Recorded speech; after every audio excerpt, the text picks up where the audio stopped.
العالمين والصلاة والسلام على أشرف المرسلين وعلى آله وأصحابه أجمعين أما بعد.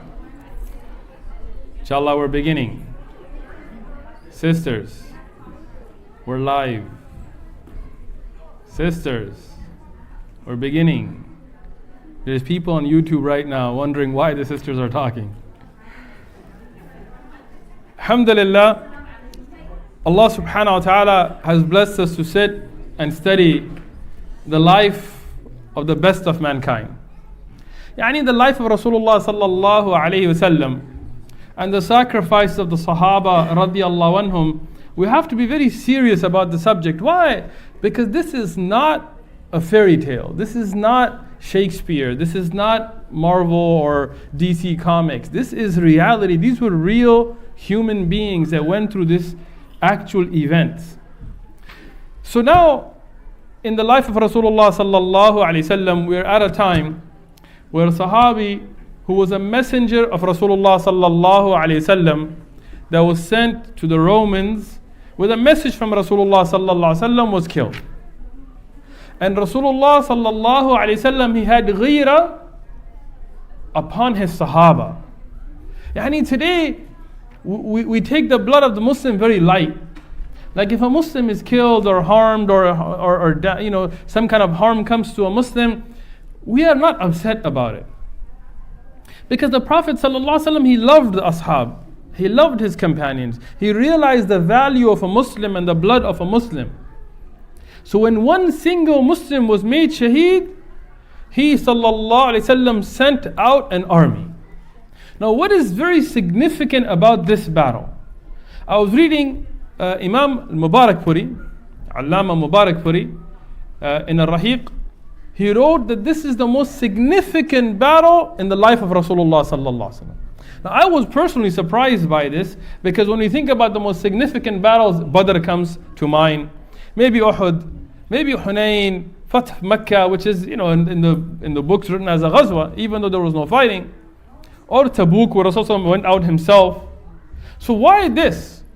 So I looked up some of the earlier books. Now, Ibn Sa'd, he writes about this incident in great detail.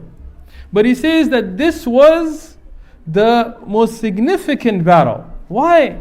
First thing, is the largest army the Muslims will face.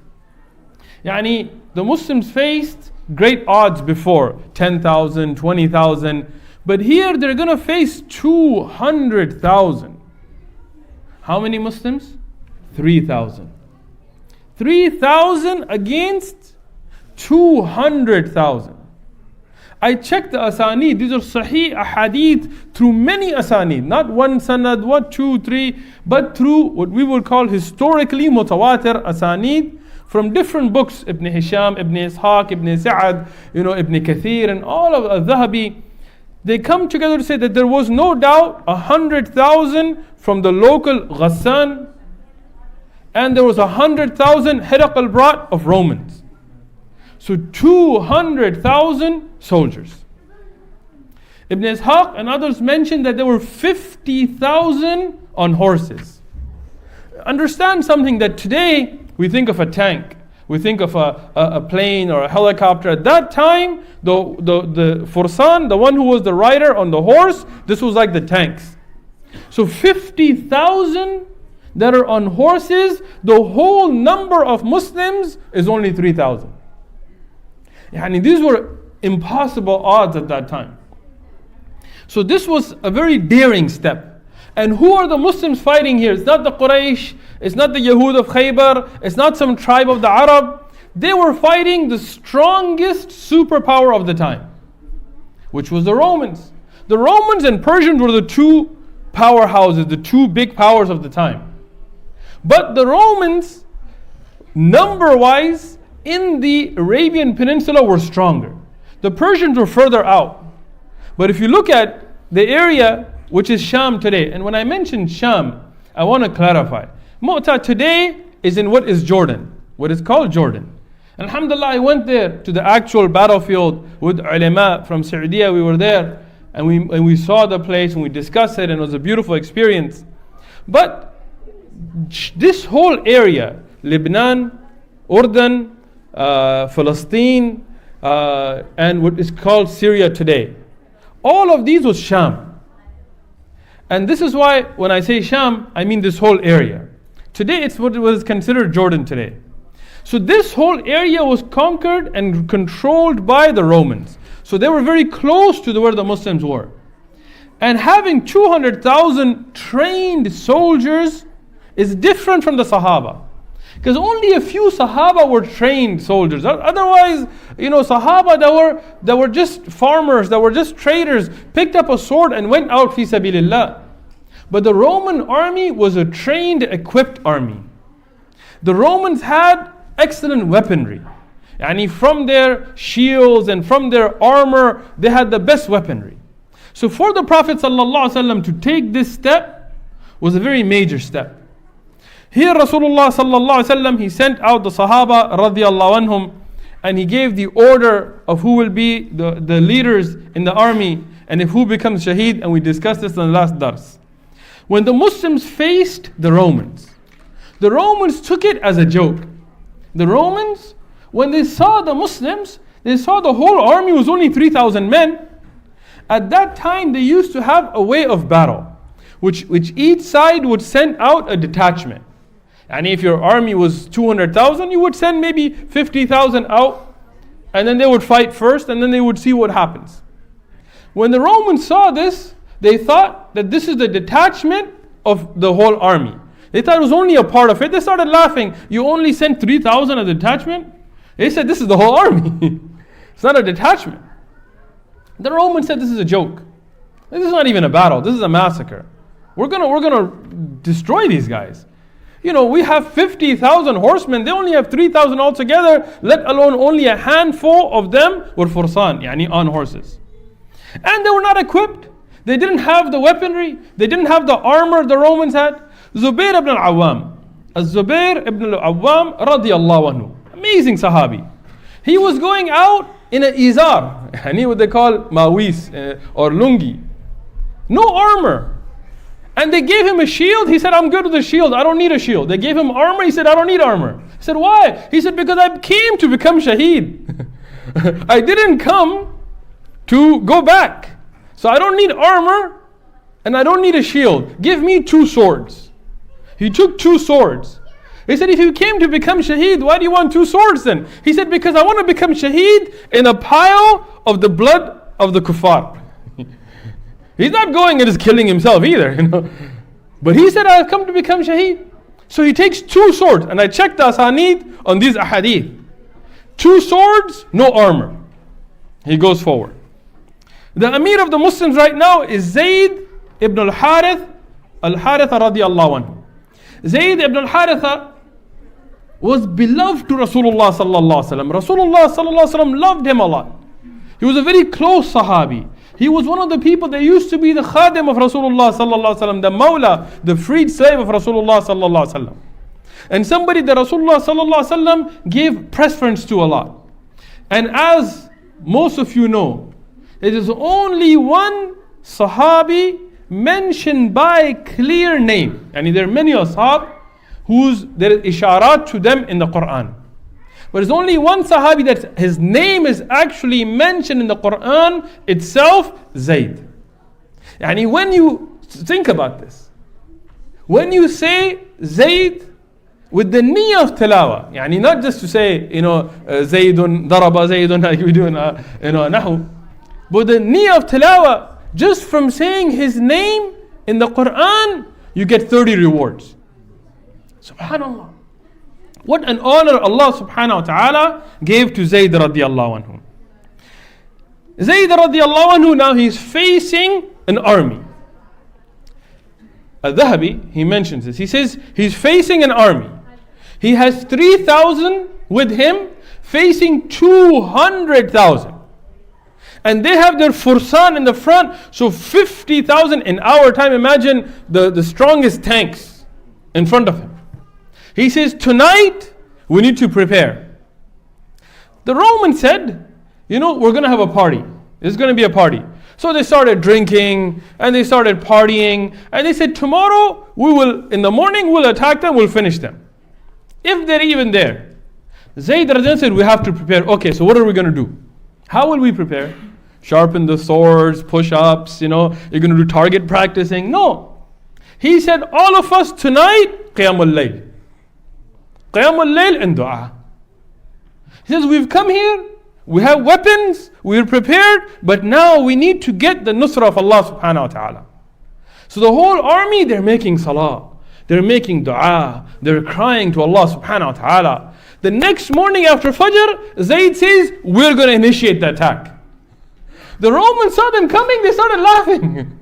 They said, are they crazy? They're initiating the attack? We thought maybe they'll defend, but they're coming at us. And Zayd ibn al-Harith, he's the Amir of the army. Now what is the way of fighting? Yani in war, the one who organizes the army, he stays in the back. And this is the way of the Muslim and non-Muslim, everybody, because he has to organize.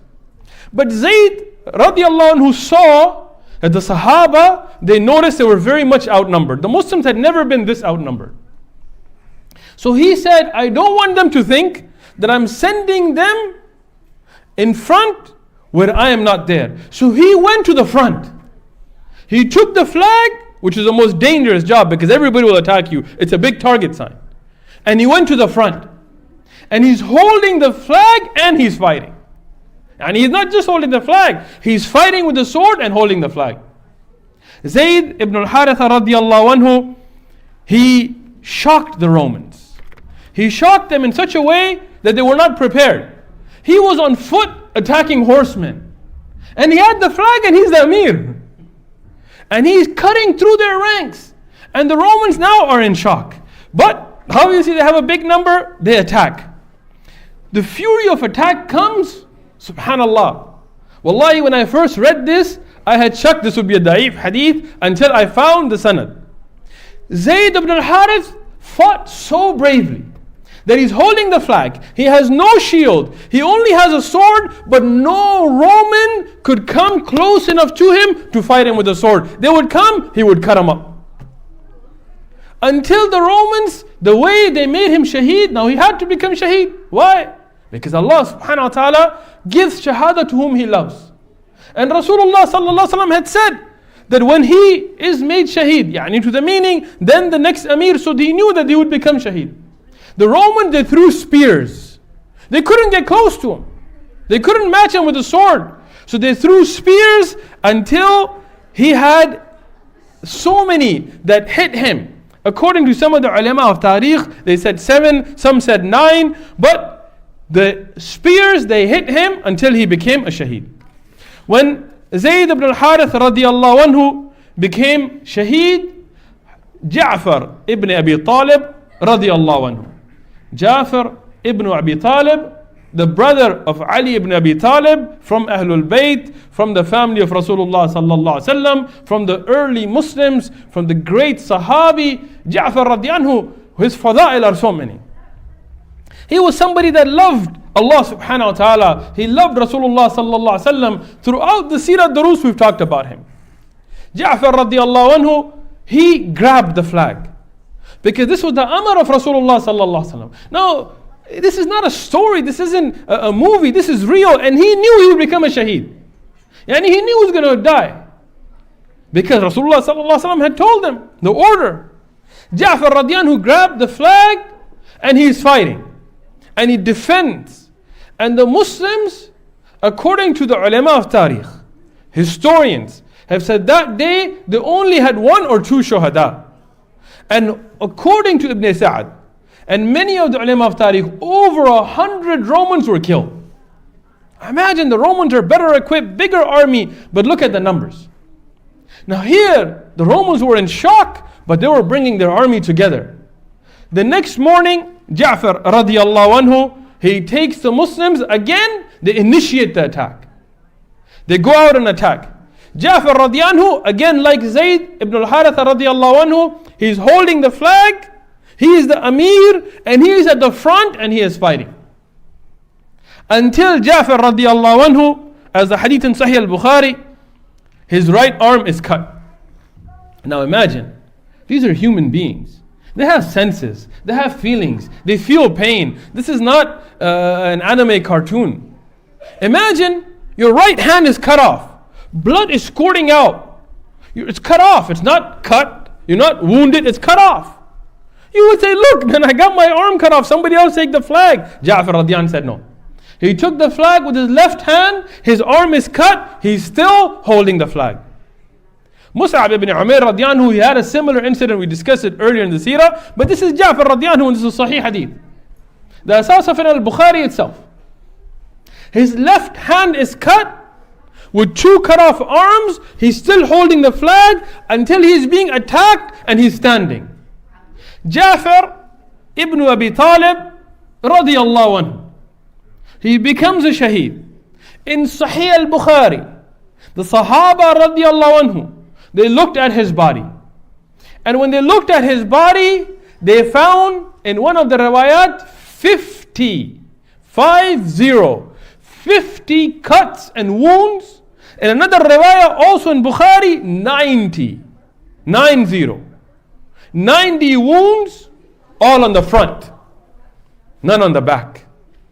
90 wounds on the front. For what? For Islam. For what? For the religion me and you are leaving today. For what? The religion that we don't have ghira for today. He could have been at home with his families enjoying. He could have been with his wives and his children. But the ghira for Islam. And today, when it's time to wake up for Fajr, what happens to us? When you have a beard or wear hijab or make salah outside, your heart trembles. Today, if somebody says you're a Muslim, you're afraid to say yes. Look at these Sahaba. They had it harder than us. We have 1.6 billion Muslims today. At least we have places of masajid where we can make salah and places we can go. What did they have? Facing an army like this, cut up, but never turned his back. Never ran. 90 wounds on the front. Became shaheed for the sake of Allah subhanahu wa ta'ala.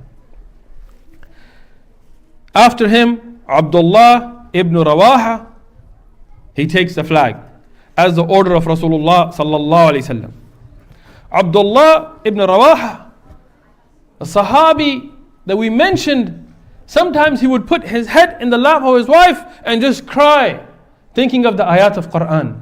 He's leaving Medina, he knows he will never see his family again. He's crying. They told him, are you crying because you're afraid of death? He says, no, I was thinking about the ayat of Qur'an, about going over the nar. What if I don't come out of it? He sits there, in Sahih Hadith, in al-Bukhari, and he reads ash'ar to himself, poems to himself. He says, oh nafs, what are you afraid of? What are you afraid of? This is the path to your Jannah. So why do you hate that which will get you to Jannah? Which tells you they were humans. It's not that they were sociopaths. It's not that they didn't have fear, but they conquered their fear with the taqwa of Allah subhanahu wa ta'ala. So he says these ash'ar and he jumps in the battle. And he fights until he becomes a shaheed as well. Now when Zayd ibn al-Harith radiyallahu anhu became shaheed, the flag was taken by Ja'far ibn Abi Talib. When Ja'far radiyallahu anhu becomes a shaheed, Abdullah ibn Rawaha, he takes the flag. When Abdullah ibn Rawaha becomes a shaheed, now there is nobody else that Rasulullah sallallahu alaihi wasallam assigned. So now the flag falls. And when the flag falls, this is a defeat. And now the Muslims, they scatter. As in the ahadith, Ibn Hisham, Ibn Ishaq, al-Bukhari, in Fath al-Bari, and all the books they mention. This was a very hard time on the Sahaba.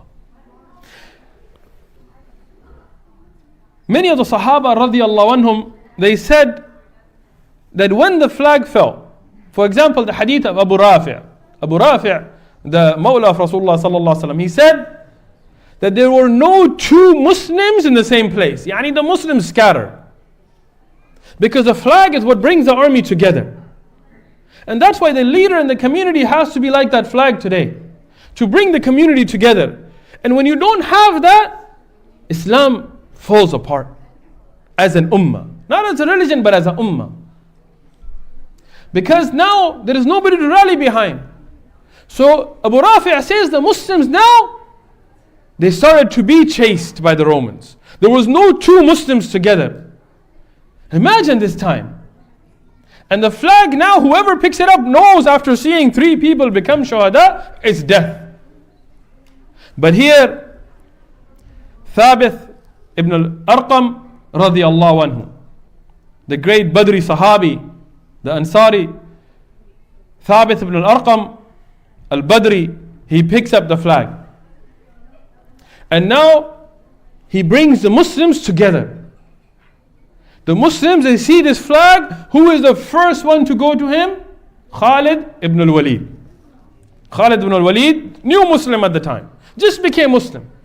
He didn't say, oh, I'm a new Muslim, I need some time, I don't know enough yet, come on. No, just became Muslim. He sees the flag, he's the first one to him. Now the Muslims, they start coming together again. At this time, they say, who's going to take the flag?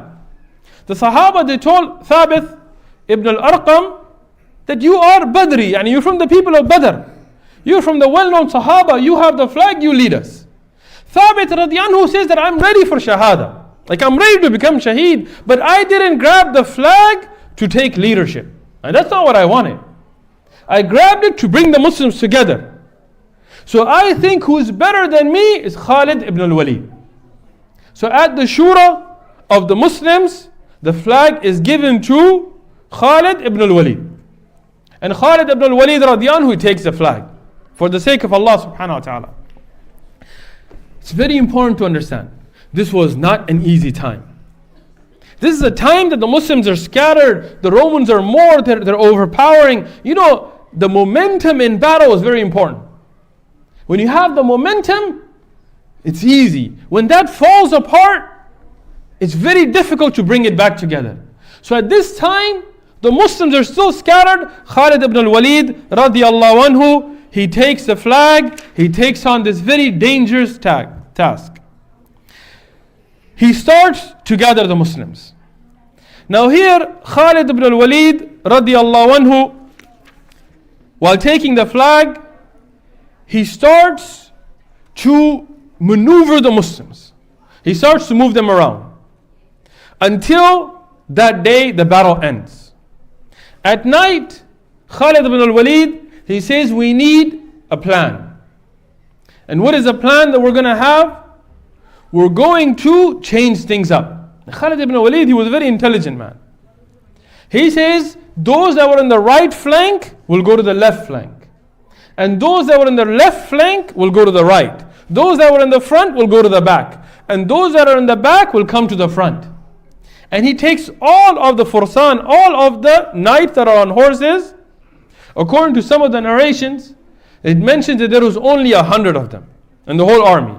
He tells them, you guys at night and quietly go back to a path towards Medina. And you go back. Tomorrow after Fajr, we will initiate the attack again. And when we initiate the attack, you come, but not all of you at once. Come 10 at a time and come from the dustiest path. Subhanallah, why? Because it will now, with ghubar, with the dust, and in small numbers, but bringing up a lot of dust, it will let the Romans have the misconception, and that's war, that there is reinforcements coming. Now the Romans will think that they have fresh reinforcements coming from Medina, and they will lose the momentum. And the next morning, Khalid ibn al-Walid radiyallahu anhu does the exact thing that we mentioned here. He begins the attack, he initiates himself in front. Khalid ibn al-Walid, any time there was battle, he would throw himself in the thick of it. He didn't commit suicide, but he threw himself in the thick of the battle. But Allah subhanahu wa ta'ala chose to protect him. So he goes out and he spearheads the army in the front. And he has the flag and he's fighting. And the army is going, and now the Romans, they see battalions of 10 horsemen. Now they don't know there's 10, because they come from a path where there's ghubar, there is a lot of dust. So they just see a battalion coming from the direction of Medina. And then a few minutes later, they see another one. And a few minutes later, they see another one. And the Romans, even though there's 200,000, they start to run. They start to run. From the few Sahaba coming, they start to run.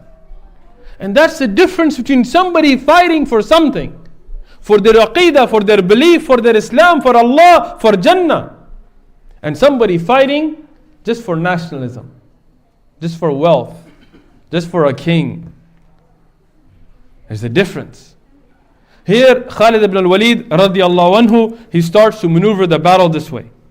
Al-Bayhaqi mentions from the miracles of Rasulullah sallallahu alaihi wasallam.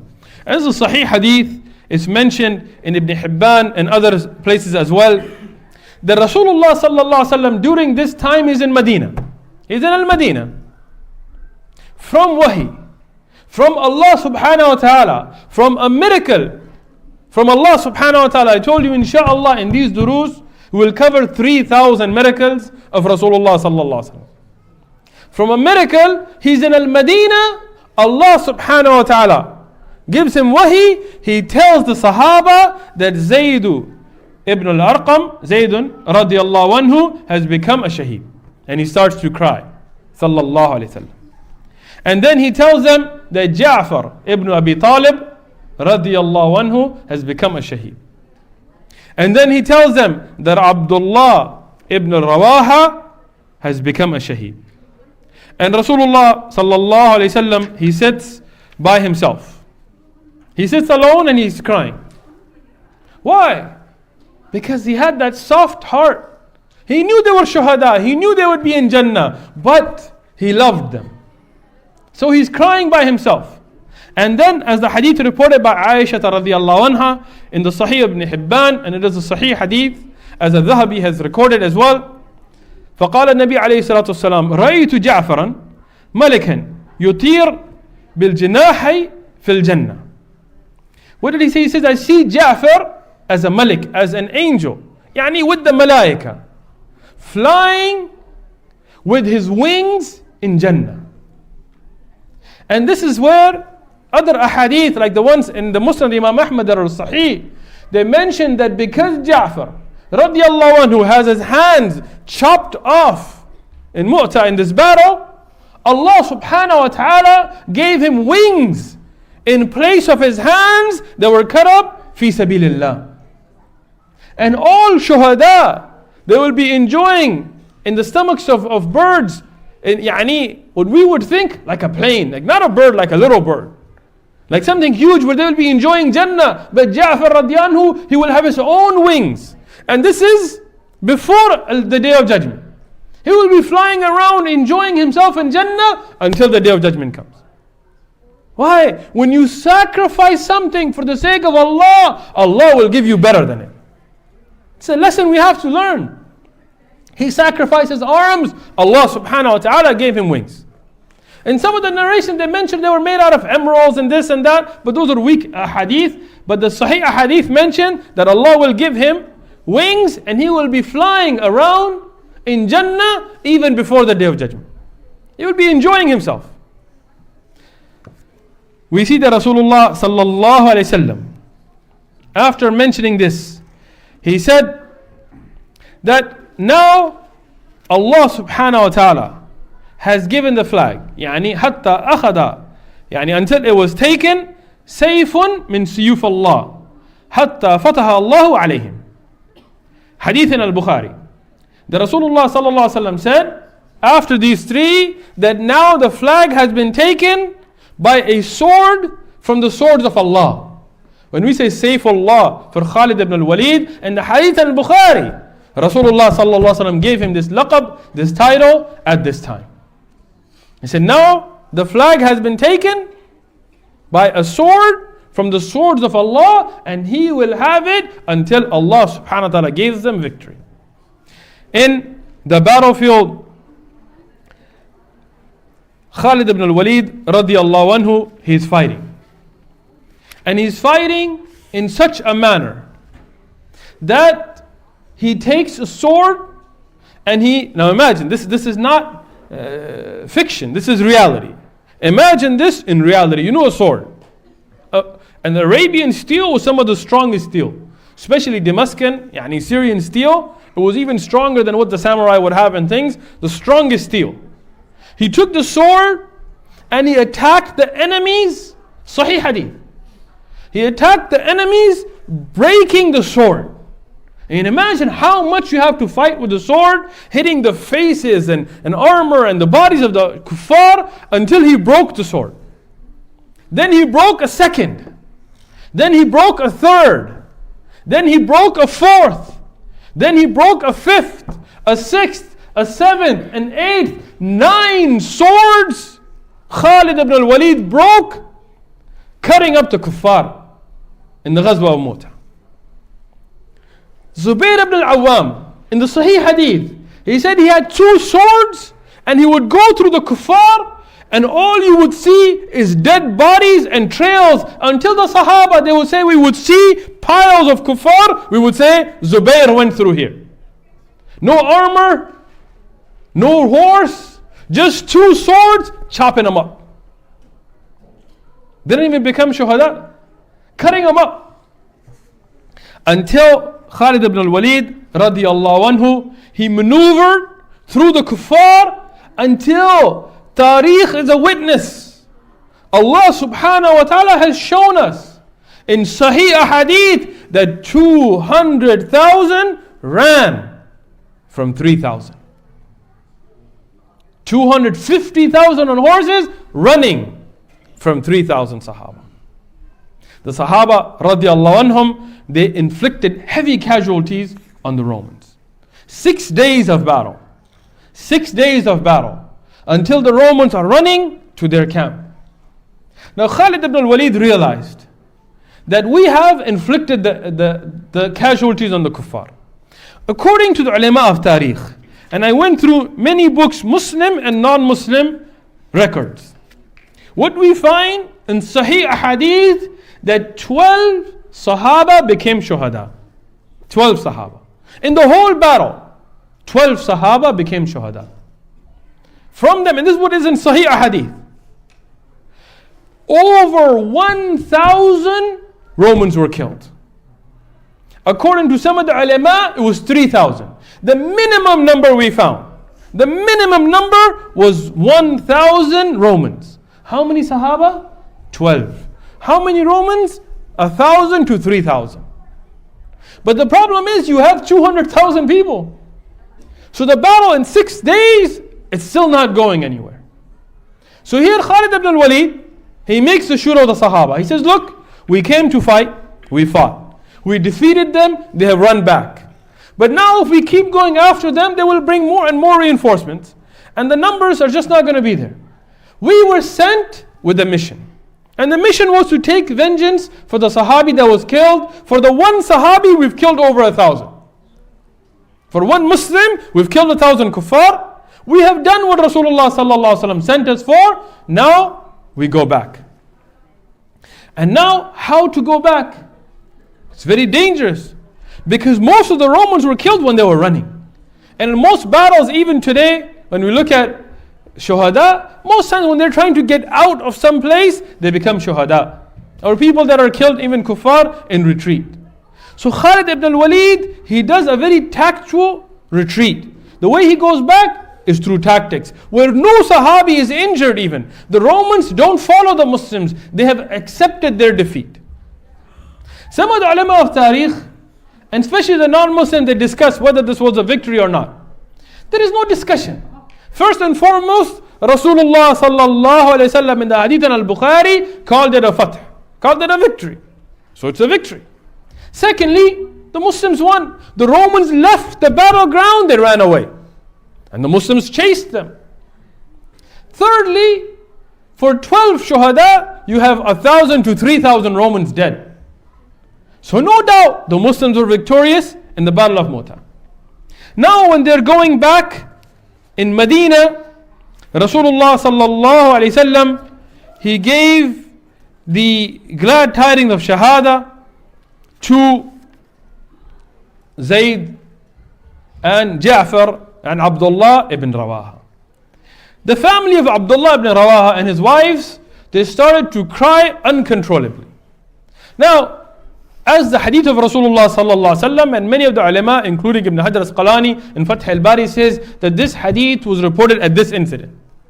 Rasulullah sallallahu alaihi wasallam said it is not permissible for a believing woman, a woman who believes in Allah and the Day of Judgment, to mourn, yani to be in a state of huzn, of crying, for more than 3 days, except for her husband. Even her brother, even her child, even her father. Now she will be sad. Not that you can't make yourself happy. But after 3 days, she should put the attar, she should dress herself nice, she should no longer be in a state of mourning except for her husband. That's how dear the relationship of a husband and wife is. But even that mourning cannot be with beating yourself and yelling and ripping like the women do in our countries. Where somebody dies, even if they don't know them. SubhanAllah, this is something that if the man had instructed them, then he's fine. But if he had not taught them, then he will be punished in the grave for this. So our sisters have to learn this patience. Where they can cry. Rasulullah sallallahu alaihi wasallam is crying, but they will not be, oh, why? He was so great, and oh, I cannot do it. Na'udhu billah. SubhanAllah, I was with one of my own aunts when I was a little kid in England. We were going somewhere, they told us that somebody died. We walked in the house, my aunt was fine, she was joking. Suddenly, oh no! He was such a great person! And somebody told her it was a woman. And she's like, she was such a great woman! SubhanAllah. This is the standard of our ummah today. And this is forbidden by Rasulullah sallallahu alaihi wasallam. That dead, if they didn't teach the people, they will be punished for this. If they did their job, and if they taught the people not to do this, then they will not be punished. So here Rasulullah sallallahu alaihi wasallam, he advised the wives of Abdullah ibn Rawaha not to do this out loud. Now here, this is the time of sadness. Rasulullah sallallahu alaihi wasallam is very sad because his beloved Mawla Zayd ibn al-Harith radiallahu anhu became shaheed. His beloved, his own family member Ja'far ibn Abi Talib, the brother of Ali ibn Abi Talib, became a shaheed. So Rasulullah is crying, and a Sahabi, he comes to Rasulullah sallallahu alaihi wasallam and he tells him the women of Abdullah ibn Rawaha are still crying out loud. They can't control themselves. Now this is something interesting. One of my own teachers and also Ibn Hajar al-Asqalani and others, they mention that this Sahabi should have seen the situation before mentioning this. But he didn't. Rasulullah sallallahu alaihi wasallam is in a state of mourning himself, leave him alone.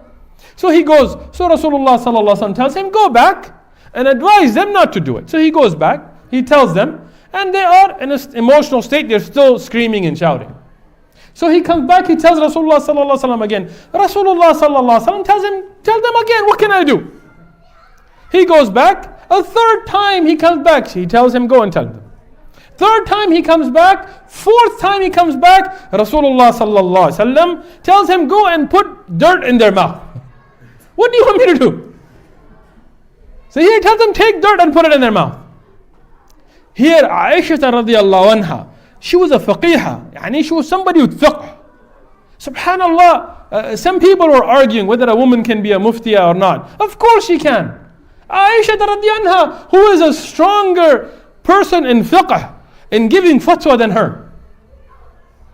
So here she tells him that, what's wrong with you? If you can stop them, stop them. If you cannot stop them, stop bothering Rasulullah sallallahu alaihi wasallam. Leave them, khalas. She teaches a very important lesson. If you can fix a situation, fix it. If you cannot fix it, don't complain about it. I hate this nowadays. People come, you know what happened? The Jewish lobby, the Masons, the Illuminati, the this, the that. Can you do something? No? Shut up, sit down, sit in a dars. Go read some Qur'an, make some dua, strengthen your iman. If you can do something, do it. If you can't do it, be quiet about it. You yourself are not there in salah. You yourself are not there in durus. You yourself are not doing anything for the ummah. You're not out struggling fi sabilillah. So sitting and complaining, what's that going to do? This is our problem. Look, everybody, Trump and Jerusalem, are you doing something? No. What's the point then? Jerusalem is gone. It's under the hands of Yahud. Free it. And if you can't, at least learn your aqidah. Learn your salah correctly. Get up and strengthen yourself. And then do something. Here, Rasulullah sallallahu alaihi wasallam, he gets the news of the Sahaba coming back. The hadith, and this is again reported in Tirmidhi, in Abu Dawud, in the Musnad Imam Ahmad, al-Bayhaqi, Abu Ya'la, Ibn Asakir, with the Sahih Asanid. When the Sahaba were coming back, the women of the Sahaba, now imagine, my sisters, you gotta pay attention. Listen to this. Now, the women of the Sahaba, they hear about the Sahaba coming back. What do? They don't say, oh yay, they came back, they lived, my son is alive, my husband's alive, woohoo, why did you go to begin with? You could just stay at home and ibadah is helping your wife wash dishes. No. They went out and threw dust at them coming back. They said, why did you come back? You should have become shuhada. Subhanallah. Subhanallah. It's not that they didn't love their children. It's not that they didn't love their husbands. But they loved to be the wife of a shaheed, the daughter of a shaheed, the mother of a shaheed. They loved for their husbands to strive and struggle fi sabilillah more than they loved for them to be helping them around the house. And this is the sacrifice our sisters, our mothers in Islam have made for Islam. Today if we tell somebody, your son wants to go for dars, which masjid is he going to? That masjid? Why do you want to go to that masjid? What's going to happen in that masjid? The dars. Let's relax. And then you wonder, why is Aqsa not free? If you are afraid for your son to go to a masjid for dars, you think he's going to be Salahuddin Ayyubi? Ya Ummat Muhammad sallallahu alayhi wasallam, stand up. So they started to become upset. And they called them Al-Farra'un. Al-Farra'un, yani those who ran. When Rasulullah sallallahu alaihi wasallam heard this and he saw the Sahaba, they themselves became in a state of shock. Because they thought, we won, we fought. And now, were we from those that ran away? Sahaba never left the battlefield. They were strong, they were men. So they themselves became depressed. Here Rasulullah sallallahu alaihi wasallam in the Sahih Hadith, and as I mentioned, it's mentioned in many of the books of Hadith through many asanid. He said, "La, they are not fararun, bal hum karrarun." Yani they are the ones that are coming back to attack again. And he told them that they were victorious and they were people of jihad, and Allah has written their ajr, and this was a fath, this was a victory from Allah subhanahu wa ta'ala, and they did the right thing. After the victory they came back to me so we can go and fight again. And this has taught this ummah a lesson. The Battle of Mu'tah didn't just teach the Muslims a lesson. In the tariq of the Arab, in the history not just of Islam, of the Arab had never fought an army this big.